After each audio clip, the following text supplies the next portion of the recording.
Hello, my friends. Welcome to October. That's a terrifying thought. And another week of games for your pleasure from the Solitaire Print and Play contest. Oh my goodness, this one is a doozy.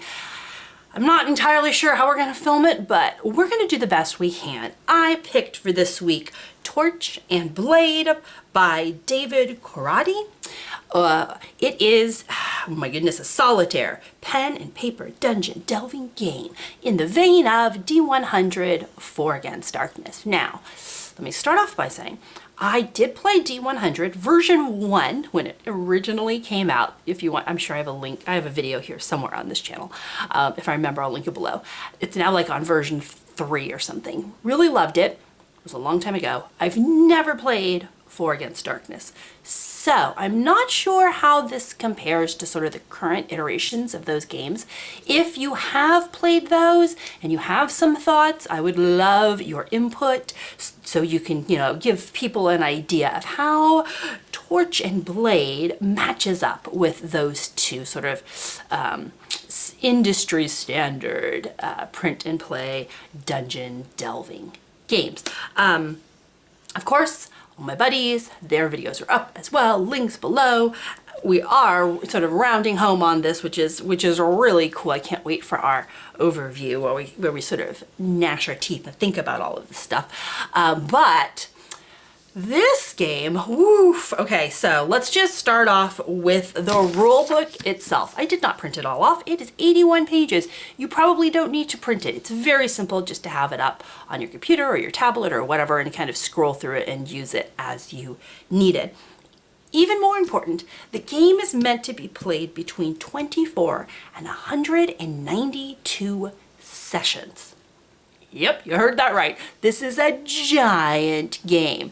I think you will eventually control 24 characters throughout the arc of this story. And it kind of reminds me a bit of like Gloomhaven, where you kind of play a character and then they either die or you retire them and then you get some, points or knowledge based on what you've done, and then you make your next character and you play them and then you either die or retire them. So it's this overarching timeline set in this one little town, which is why it's such a huge number of sessions to play. I think he's thinking about doing more of a quick play if you want to do less, and it looks like he was thinking also of like a tutorial, which would be really cool. I don't think it's up and running right now, but maybe, if he does go on with this game, that might come back into being, which would be wonderful because there's a lot to digest. This is 81 pages worth of rules. Do you have to read them all? No. You could pretty much, just do the beginning rules, get started, and then as you hit a new idea or area, then you go to that chapter and kind of read about it. So you don't have to read all 81 pages, but it's just good to know how meaty this game actually is. The encounter book itself is also giant. It's 54 pages of tables and encounters and monsters and traps and loot and everything you could possibly think of. There is a table for it. Do you have to print it out? No. You can absolutely have that on the side, and when it says to roll on a table, find it and you go. But I just wanted to sort of give you an idea of the size of this game. This is a giant, huge solitaire pen and paper dungeon crawler, right? But there are some things that are, pretty standard for this genre, if you will. First off, the good old character creation sheet. Maybe we'll run through, make a character real fast. That might be fun, just so you can kind of see what you're working with. The usual stats, conditions, reputation, experience, coins, right? We've heard of all these things before. And like I said, you'll be making multiple characters throughout the game. So we have our character sheets. There's also what are called acts, and these are sort of like, your scenario, what your current adventure is. So you write who's doing it. This is our little map that we're going to draw. We're going to draw little tiles and put our little monsters in.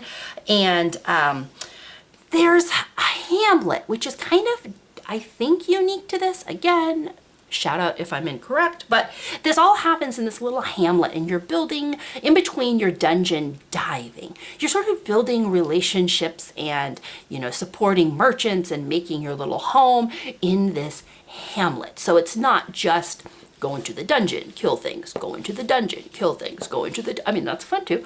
But there is also this sort of activity that happens once you're done with the dungeon. And it's a little bit beefier than just sell your stuff, buy your stuff, go back into the dungeon. Okay, that seems to be the unique feature of this game. Again, maybe the others have added that, I'm not sure. But that's just what I've picked up from it. And then there's this really nice reference sheet. I should say sheets. This is a 1, 2, 3, 4, wow, 5, 6, 7-page reference sheet. This I would recommend printing out. This has the meat and bones of what you're doing. Will you have to refer back to the big stuff? Absolutely. But this is really nice to have and print and walk through. So let's just look at the first, you know, little flow chart here. And like I said, it starts off, we all know how it starts off. We make our characters, we generate our scenario, where are we going, we make the layout of our dungeon, and then we choose who's going on the adventure. Again, there's this idea of sort of multiple characters wandering around at once. We visit the hamlet, which is sort of our home base. We head into the dungeon, and then we have, you know, what happens to us in the dungeon, and then eventually our character will either withdraw or retire. Again, this is sort of, it kind of has a Gloomhaven feel to it. In the hamlet, we can do equipment, we can interact with some of the people there, haggle for trading, and then resolve our final actions. So there, you know, like I said, there's a little more to do in the hamlet area than the other games, I think. And of course, in the dungeon itself, we have to decide what we are going to take with us, if there's any starting effects. Noise, action, time, attrition, suffer harm, extinguish light, right? So there's definitely this idea of like time passing while we're down there, which is really cool. So that's, you know, kind of a real quick overview of how the game works. The other stuff is denizens, so like you can sneak, you can do stealth checks, you can attack, you can interact, you resolve combats. Is it hostile? Is it friendly, right? There's all these nice little flow sheets with, of course, sort of quick rules on how to play them.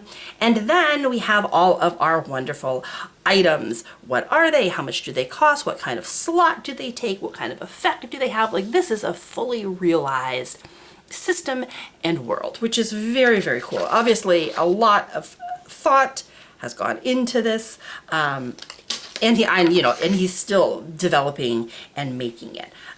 We have enchantments, the effects of them, conditions when you're down there, quirks, so your character will have something quirky about them, and mutations. Your character can also gain mutations as you play.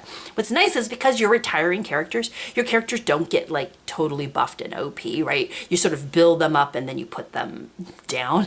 No, we're not putting them down.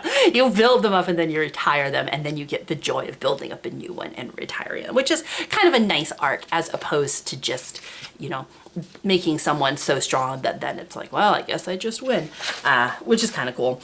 Professions, requests, attributes, mutations, tile layouts, hamlet locations, alleyways. Like, there's just a world here that has been thought out for you to dive into. And this is the reference sheet. There's more in the actual book itself, okay? So it's definitely, oh man, if this is your thing, you're gonna love this game. This is the big picture. The last sheet is this sort of chronicles is how they call it. So we have your hamlet locations that you can kind of unlock and upgrade over time. You have all the quests and the professions that you can do. And then this is where you track all of the characters that you're going to be generating. And you decide, did they retire? Did they withdraw? Was it too much? Did they just, you know, did their soul break? Or were they defeated? And then you're going to resolve them and come up with sort of a final scoring at the end of this giant session on how well you did in your game.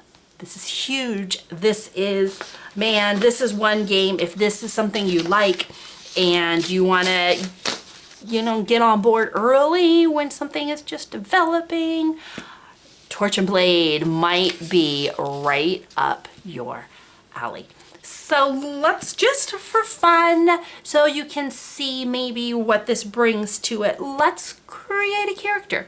That's sort of step number one. And then maybe we'll do just dabble a bit in the Hamlet and a bit in the dungeon. I'm probably going to do simplified rules just to give you a flavor for this so you can see if this is something you might want to delve into yourself. All right, so let's go ahead and make ourselves a character. And I think we're going to make a character named Veselko, just out of nowhere. It sounds good to me. Veselko, he is a man, and we're going to make him 39. Sounds like a good age to me. He's male. And Veselko is, I think we're going to say he travels around. He travels town to town. He is going to be a rogue, all right? He's going to be a rogue. That's his profession, I think, is going to be rogue. Here we go, rogue. And his story is, Veselko is a grifter. He sets up in little towns with his mahjong table, and he tries to play the locals for money, right? And he usually sticks around for a while until they kind of catch on to his sleight of hand and his tricks, and then he sort of heads out to the next town where he sets up and plays mahjong. Interestingly enough, most people don't remember what Veselko looks like. They remember his hands, his dexterous hands as he mixes the tiles, but his appearance is actually unknown. He travels wearing this heavy cloak that shades his face, and his voice just sort of emanates while his hands flick around the table. His personality is, he's definitely sort of, I'm going to say a trickster, con man type person, you know the type, right? Who likes to, very, very charismatic though, right? He can bring people into his mahjong table, convince them to sit down and bet a few coins. All right, so we have his rogue, his profession. Oh, we need a quest. Okay, well, let's find out. So a rogue, what does that sort of get you? If you're a rogue, let me check the little table here. All right, your talent is you can leverage experience. Okay, that sounds cool. Leverage XP. All right, so a number of times equal to double your XP per act instead of equal to your XL. You can leverage experience even if you're untrained in the base skill. If you are at least novice, you can leverage experience multiple times. Ooh, that sounds cool. All right, so he does start with some really cool skills here. They're very rogue-esque. Stealth, swiftness, tinkering, and some items, small weapons, bows, projectiles, long armor, thieves' tools. So I'll probably fill all of that stuff in for his inventory if we were going to do that. But he does need a quest. I think he's going to take the quest. I looked through the list really quick. Let's give him the quest of arcane learning. Now, turns out, way back in the beginning of time when the game of mahjong was created, there was a set that the gods played with, the ultimate mahjong tile set. They have mystical abilities. They are priceless beyond compare, and in true fantasy settings, the set has been scattered to the wind. Now, the arcane learning quest says collect 4 enchanted items during dungeon delves. You must keep the items, you can't sell them, type of a thing. And I think he's going to be collecting the 4 suits of the mahjong set. right? The wands, I call them bagels, they're like circle things. What are the other sets? Anyway, he's trying to collect arcane learning, and he's trying to look for the magic mahjong set. If he can attain this, he will be the true master of the game. Sounds about right. Okay, let's give him a quirk. Well, clearly gamble. Come on now, you know Veselko. He's a gambler. So the gamble quirk is during each Hamlet visit, you must perform gamble as your first action and bet at least 8 coins. Every time he comes back with money in his pocket, he sets up his mahjong table and he plays whoever shows up. You know what? Maybe he's not a mahjong master. Maybe Veselko is actually terrible in mahjong when he keeps losing his money, and this is why he's trying to get the ultimate mahjong set of all mahjong sets. Maybe he's a terrible gambler and he loses all of his money and he goes to the next town. We'll find out when we take our first gamble skill, but that's our quirk, so we have to gamble every time we move into town. All right, first mutation, second mutation. I think for now we're gonna leave mutations. Maybe as he, heads into the dungeon, things will happen to him. But for now, he's just a normal, Veselko is just a normal mahjong playing dude. I don't know, I guess maybe his fingertips are very sensitive. He's one of those players who can lift a tile and just rub the bottom and know what it is before turning it over. I think that would definitely help his sleight of hand. Maybe he could get some, eyeballs on his fingers or something later on. I'm not sure. Like I said, he's our first character, this Veselko. So for now, let's just leave his mutations open. All right, so I already went through some of his items. They're basic roguish stuff, but we do have to do attributes and skills next. For this, we're gonna do a little bit of rolling. No surprise there. Of our basic attributes, so these are the top ones, these top 6: agility, dexterity, might, charisma. We're gonna pick 2. One of them is going to be great. The second one is going to be poor. The rest are going to be average. Now, normally you would roll your dice and say which one is which, but I think since we've made a rogue, it seems like it would be weird if we were really bad at dexterity, unless we're a really terrible rogue. Hey, that could be funny. Maybe Veselko is just the world's worst rogue, so maybe we will leave it up to fate. In that case, which attribute is going to be great for Veselko? Number 2. Oh, that worked. Darn it. Okay, so he is great at dexterity. So we'll give him +1 on that.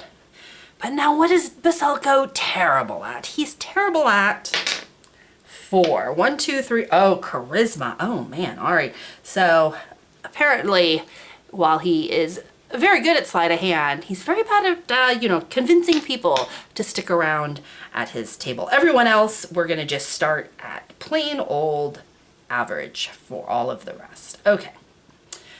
Next up, we have these little guys down here, which are his skills, and they're tied to one of your base attributes.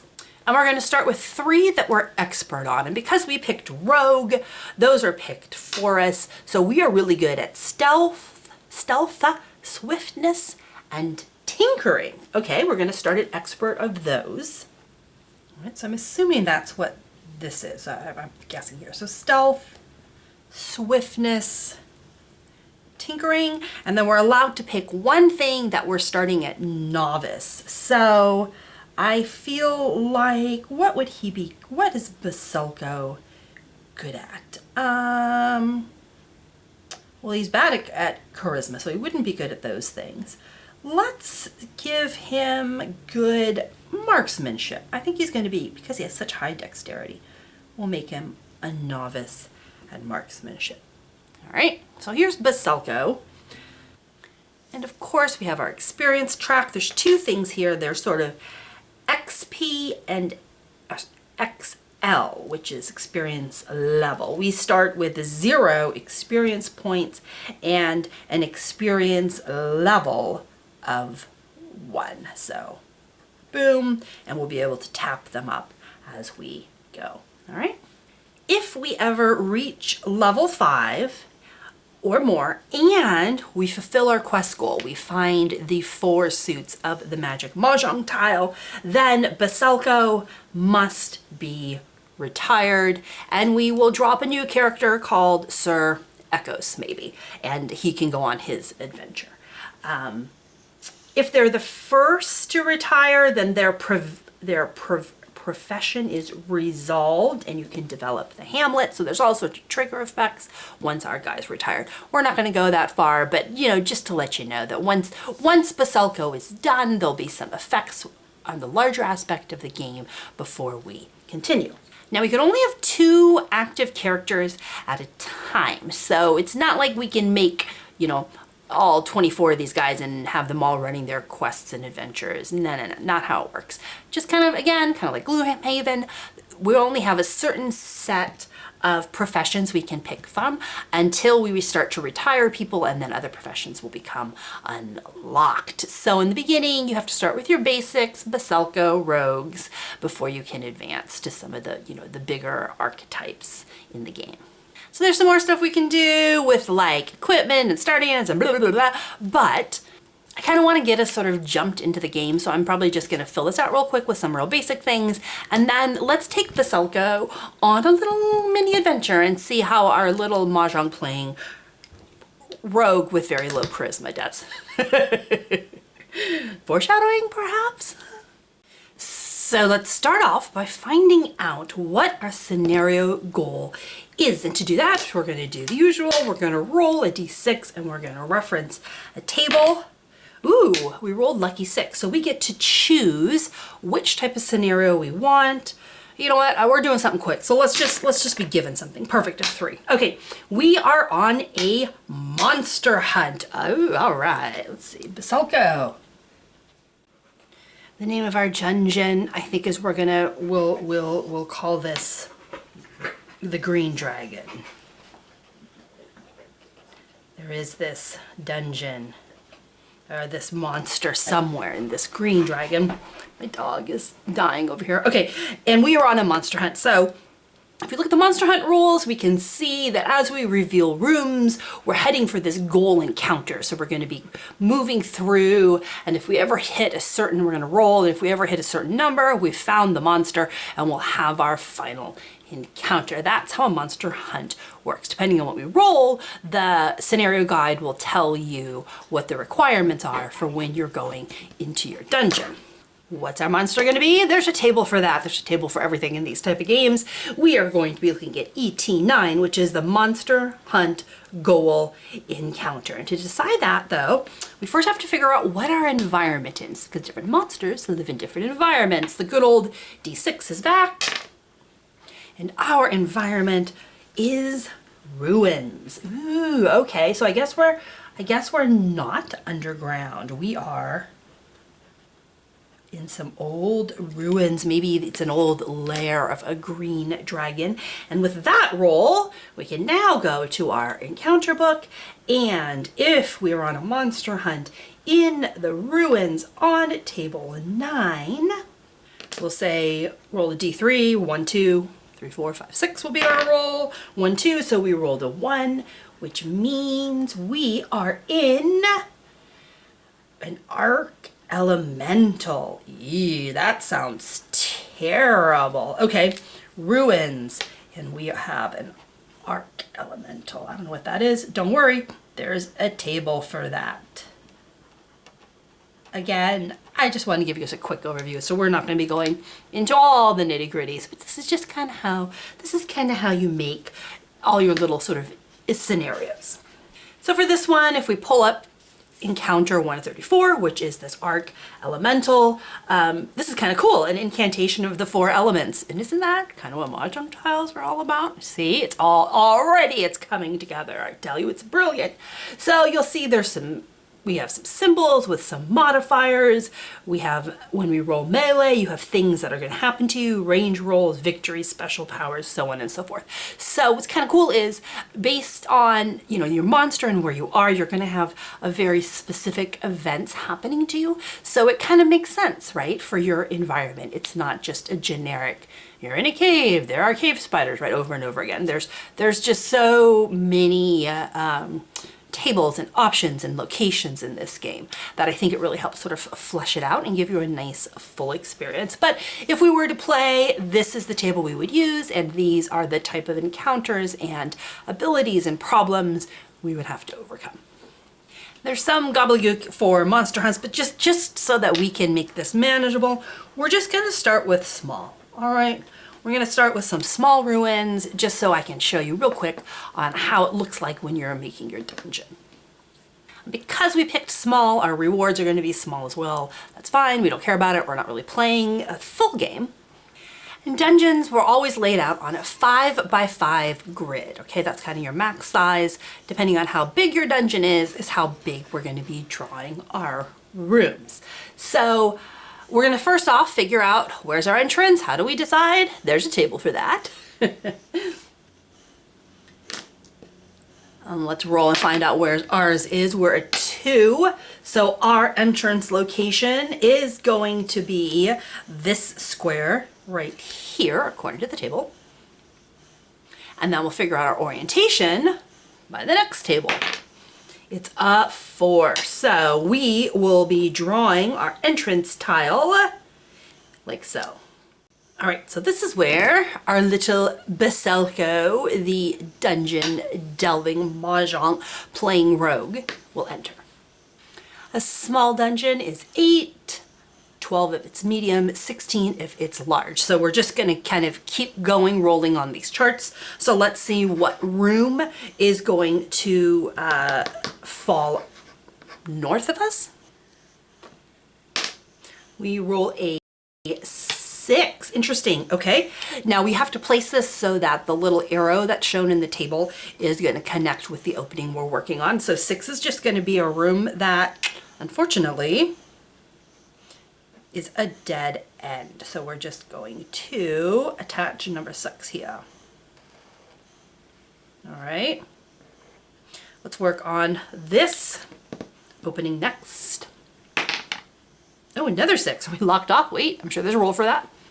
Yeah, since I have to place so many, we won't allow 6s, although that appears to be all I want to roll. All right, how about a 4? Okay, we'll do another 4 coming off of here. So if that's the case, if I rotate it, I think I'm doing this right. Spatial ability is not my strong suit. We're gonna have one that comes in here, goes across here, and then also comes out here, interestingly enough. All right, let's just keep going down this hallway. Another 6. I guess we can close one of these off. So we'll close this one off since there is an opening. Boom. A 1. 1 tells us to roll on table 11. All right, let's roll again on table 11. We'll get another 4, and this will be, it looks like kind of like a one-way street. Oh, we have a long line of ruins here. All right. Back to table 10. A 3. Let's see if it has to go here. Oh man. Okay. That works. That works. Boom, boom. Closed off. Boom, boom. All right, we're getting tight here. A 6, sure, we'll take it. This will be another little dead end down here on the ruins. Now we're up here. 1, 2, 3, 4, 5, 6, 7. We only need one more room. And we just all 4s and 6s. Apparently that's all I can roll. I'm totally okay with that. Such is life. All right. And then we will make this come over here. And because it's the last one, I think we'll just close it off. I think we'll do that. Okay, so here's our little dungeon, our small ruins that Veselko is going to explore. Now the next thing on our little sort of act resolution is this Hamlet visit. And I'm not entirely sure if that's something we do when we start the game, if we start with a Hamlet visit, or if we start into delving into the dungeon. Again, I'm just giving an overview, so I think we'll skip Hamlet visit for now because we really don't have any money or things to sort of, trade or anything. But just to let you know, there is this this action that you do where you can hire people, meditate, pray, trade, heal, right? All of those things happen in this Hamlet. Over time, you unlock new buildings and new abilities in your Hamlet, and you can upgrade it. And I think that's unique to this game. I don't think D100 or 4 Against Darkness has the Hamlet aspect to it. Again, comment below if I'm feeding y'all misinformation, but that's sort of my fuzzy knowledge of it. But assuming we don't have anything to do in the Hamlet, we're just gonna go sort of straight into dungeon delve. I'll show you just a little bit of that, and you can kind of get a feel for how that aspect resolves. Now, every dungeon area except the entrance, which is kind of where we are, contains a single main event, an environment, or a monster encounter. And it can include a single exploration encounter, a search basically.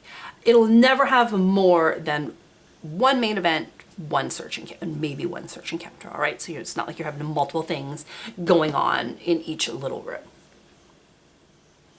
And while we know the layout, we don't know what's in it. So it isn't until we reveal the next sort of room that we're gonna discover what's going on in there.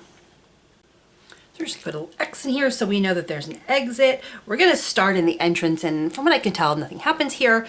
In order to reveal a room though, we do have to move. So let's go ahead and move north and take a peek at what we reveal in our first dungeon tile. Of course, keeping with our theme, since we are in the ruins, we're gonna be rolling on the ruins main encounter table. For that, we'll need 2 dice, so we will roll first for the 10s, which is a 6. Man, that dice loves 6. And a 3. So 63 tells us that we find a water elemental. Oh, okay. Well, okay. We'll just put a big old raindrop here with a sad face. And I'm assuming he's sad being stuck in this ruins, or water elemental, and that tells us he is table E1 elemental 130. An elemental incarnation of water. It looks like a raging maelstrom. All right, well maybe he'll need some more raindrops to make that happen. All right, here's our raging maelstrom. Listen, I'm not an artist, okay? And we have all of his little symbols for how he attacks and defends. If he attacks you with melee, ranged, and the victory conditions. Okay. So we get to decide now if we would like to sneak, attack, or interact, depending on sort of how hostile the creature is. Pretty sure this guy doesn't like us. I'm pretty sure he's hostile. And so I think interact probably isn't the call. I think it might just be a straight up attack on this very terrifying water elemental. One thing we can do is sort of run through real quick what all these little symbols mean. So the first one is its disposition. It's at a -2. Like I said, doesn't like us, so it's definitely hostile. The second one is its stealth modifier. So if we want to sneak past it, or if we want to get an ambush attack, we're going to be using that modifier. The next one is the little eyeball. That's the awareness, how, whether it sees us or not. So those are sort of the initial when you're deciding if you want to stealth, attack, or flee. You're going to be kind of looking at that first little column. The second column, though, that's what we're going to get into, excuse me, when combat happens. So the first is its preferred distance. Water elementals like to be in melee range. They like to be nice and close so they can sprinkle you with their little dewdrops. The fear modifier is 0, weirdly enough, where I guess we're not that scared of this little We've seen water elementals before. It's just water. How hard can it be? Its combat modifier for melee is -1, range is -1, and it has a toughness of 3. The other things, those little shield guys, those are also their resistances. So he has a normal resistance of 4, piercing resistance 4, fire resistance 4, lightning 4, no eldritch resistance. It's interesting. You would think that a water elemental wouldn't be as resistant to fire. Maybe it just evaporates it. I'm not sure. On a melee hit though, if you go down a little farther, you can see it does normal damage. We're going to suffer 1. Ranged, again, he's just going to try and get up and smack us. And the victory, what do we get if we kill him? We get a blue sapphire artifact. Oh, artifact or blue sapphire. Okay, cool. So those would sort of be the base stats that we're going to use when we go up against this guy. So let's start with our stealth check. And for that, we will need our little character sheet. Luckily for us, Veselko is rather a stealthy fellow. So to make any of these skill checks, we're going to start with our base modifier, which right now is 0.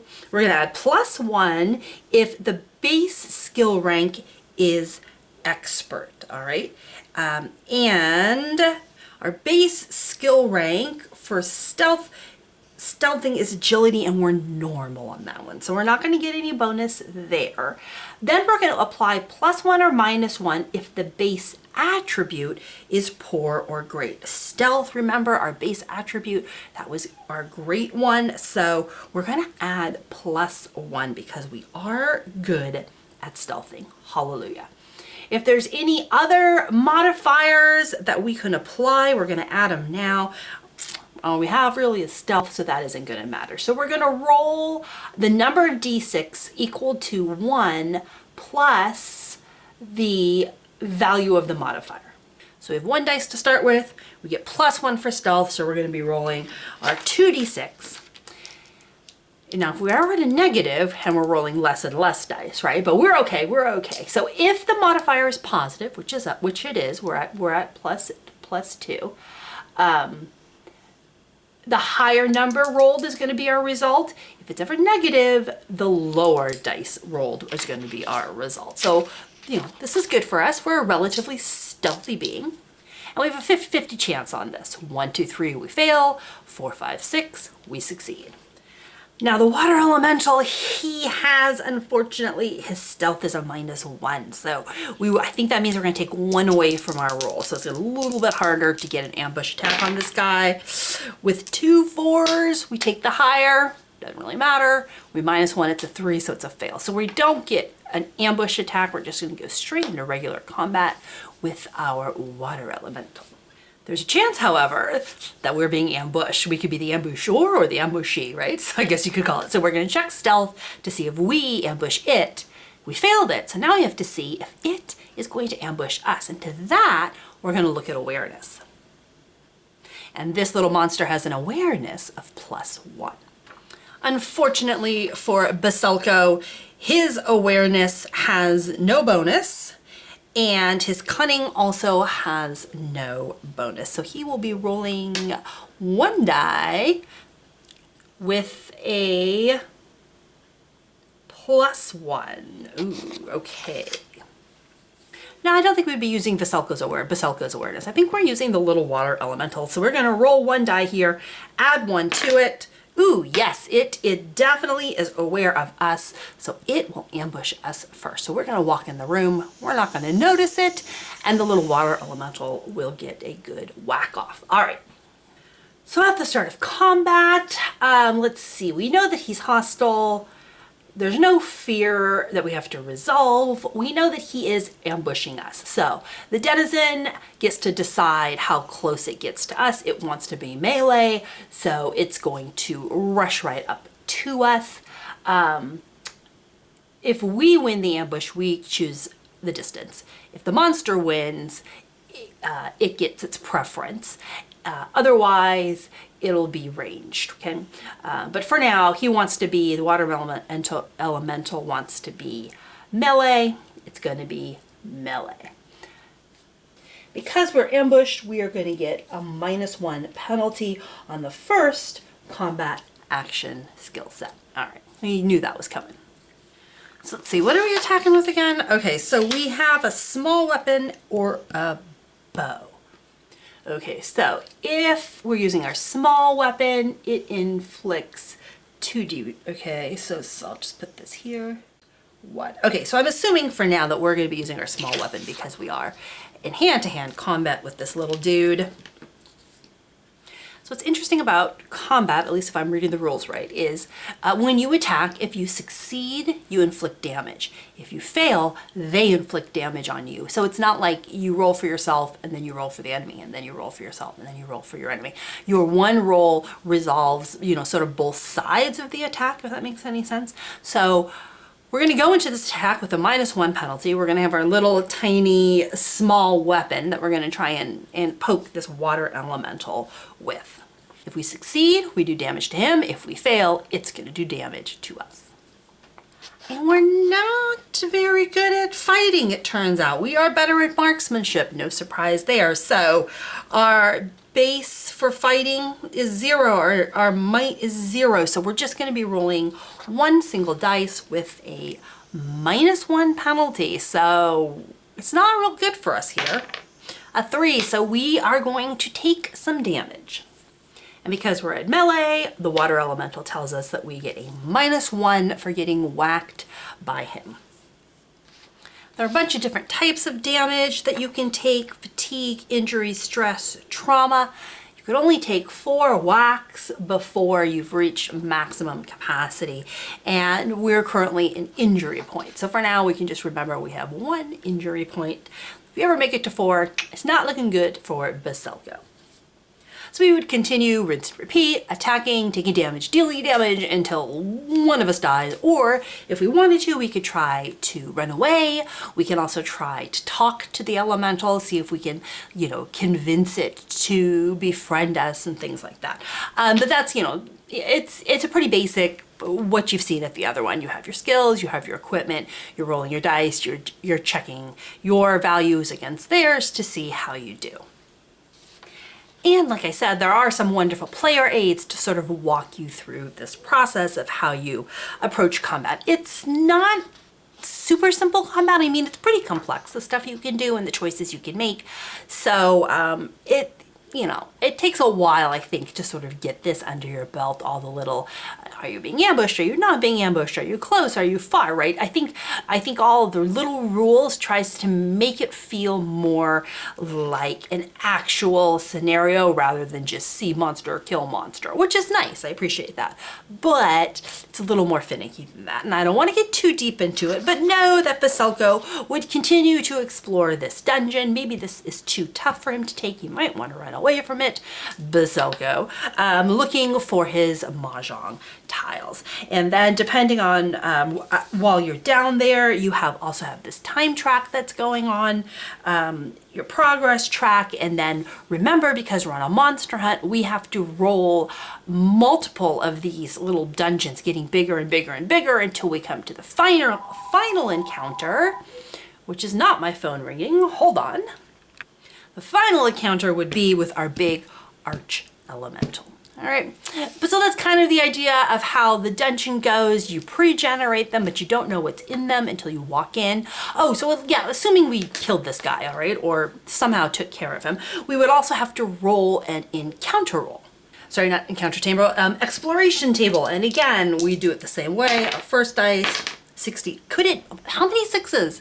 Is somebody keeping count? That's so many 6s. So 65, and according to this, we find a teleportation circle. Oh my gosh, which leads us to another encounter table. So, okay, so that's kind of, I think, a good sample of what this game is. If you love tables, you will love this game. There are tables within tables on top of tables. And the benefit of that is it really gives you a sense of place. Right? If you're in a bog fighting swamp monsters, you don't want them to randomly sprout wings and fly. That doesn't make any sense, right? You want your bog monsters to be poisonous and maybe try and drown you, right? So it really gives you a nice sense of environment. The game is huge. There are so many rules. I really think if the designer could get a scenario walkthrough, that would be great. He does have, he did a real good job of putting some like examples of how combat works and how you interpret all of the different signs, which is super helpful. I think he did a great job there. But a little more explanation would always be welcome. I love all of his little symbols. They make sense. They're easy to follow, but there's just so much to digest in this one. I hesitate to go any further because honestly, I don't know if I've got all the rules exactly right because there are so many of them. It's a huge game. It's a giant game. It's a great, if you like progressing, not a character, okay? Not just one character. Veselko, he's got some limited time upon this earth. He's either going to succeed with his mahjong tiles or not. And then Thecos is going to be up, right, for his adventure. This is more of an arc centered around this hamlet, this place and time, and these ongoing quests that you're constantly developing. And I think what's cool about that is it lets you play around with different characters. So you can have Veselko the rogue, and then go to Thecos, who might be a warrior on a quest for the best, you know, possible black dice out there. I don't know what Thecos wants.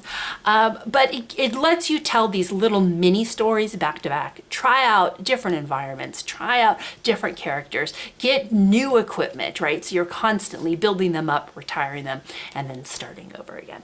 I don't know if you do that in D104 Against Darkness. Again, it has sort of a Gloomhaven-y feel to it. This part definitely feels the same, right? This I recognize. You know, you build your entrance, you have your exits, you roll on tables to find out what you're fighting, and then you go back to your hamlet and you change and upgrade. If it was Veselko, his first action would have to be to try to gamble, right? He'd go immediately run back and get into a mahjong game. He'd probably lose it, but we love him anyway. And so I think that's a little different, the Hamlet feel of it, and the fact that all of the encounters are so personalized and there's so many options. I mean, even if you don't want to play this game, okay, even if this isn't your tea, just look at the encounter book and sort of the depth and breadth that there is. It's really amazing. This is super cool. Man, if this is your jam and you want to get in on helping design sort of another in the genre of the paper dungeon delvings, please check this one out. It is not for the faint-hearted, but if it is something you enjoy, I think it could be really cool. So this was Veselko, our mahjong playing trickster, looking for his mahjong artifacts, heading into the arch elemental lair, where he immediately encounters an elemental. It just makes sense, right? I love the sort of the synergy of that. Super cool game. So much thought has gone into this one. It's a huge one, and if it tickles your fancy, check it out. Torch and Blade, link below. If you guys have played either of D104 Against Darkness and you have some thoughts on how, you know, new or similar it is, I would love to hear that too. Games are being finalized. D-Day is coming for voting and I can't wait. So check out my fellow compatriots. This is my entry for the week, Torch and Blade. See you guys later.